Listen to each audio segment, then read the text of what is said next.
બધાને બહુ ટાઈમથી કશું કહેવું હતું પણ કહેવાતું નતું, તો કહી દઉં આજે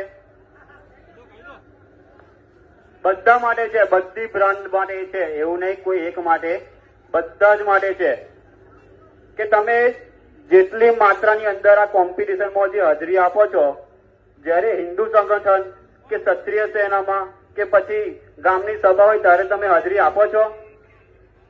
નહીં આપતા. તો તમારા સમાજ પડખે પહેલા ઉભા રહો, તો સમાજ બી તમારા પડખે અડીખમ ઉભો રહેશે ને સમાજને બી લાગશે કે ના, મારા યુવાનો મારી સાથે છે. આપણે સમાજને ઊંચો લાવવાનો છે.